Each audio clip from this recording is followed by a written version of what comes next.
નમસ્કાર મિત્રો, મારી ચેનલમાં તમારું સ્વાગત છે। શહેરના ગાંધીગ્રામ પોલીસ સ્ટેશન વિસ્તારમાં આવતા હનુમાન મઢી પાસે આવેલા કે પાર્ક નજીક 2 વર્ષીય વિશાલ વાજલિયા નામનું બાળક ત્યારે તેના પિતાના મોટરસાયકલ પાસે ઊભું હતું અને જે દરમિયાન સ્કૂલ બસ ચાલક દ્વારા બાળકને અડફેટે લેતા સારવાર માટે સિવિલ હોસ્પિટલ ખાતે આવેલા ઇમરજન્સી રૂમ ખાતે લઈ જવામાં આવ્યો હતો અને જો કે જ્યાં ફરજ પરના તબીબે બાળકને મરેલ ત્યારે મિત્રો જાહેર કર્યો હતો, જેથી બાળકના પરિવારમાં હાલ શોકનો માહોલ છવાઈ ગયો છે અને પરિવારના પગ નીચેથી જાણે જમીન સરકી ગઈ હોય તેવી સ્થિતિ સર્જાઈ છે।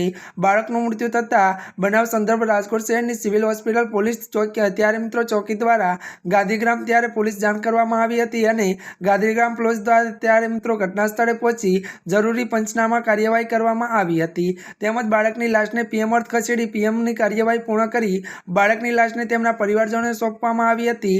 બનાવ સંદર્ભ મૃતકના 21 વર્ષીય મજૂરી કામકાજ કરનારા પિત્ર વિક્રમ વાજલિયા દ્વારા ગુરુ ત્યારે મિત્રો ગાંધીગ્રામ પોલીસ સ્ટેશન ખાતે સ્કૂલ બસ ચાલક વિરુદ્ધ બીએનએસની કલમ ત્યારે 106/281 તેમજ મોટર વ્હીકલ એક્ટ અંગત ગુનો નોંધવામાં આવ્યો હતો।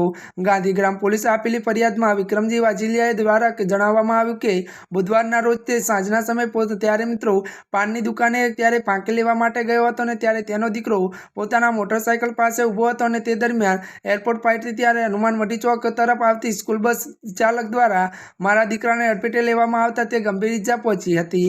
ત્યારે મિત્રો આજના માટે આટલું જ। અમારી ચેનલમાં નવા હોય તો અમારી ચેનલને લાઇક, શેર અને સબસ્ક્રાઇબ કરી દેજો। ધન્યવાદ।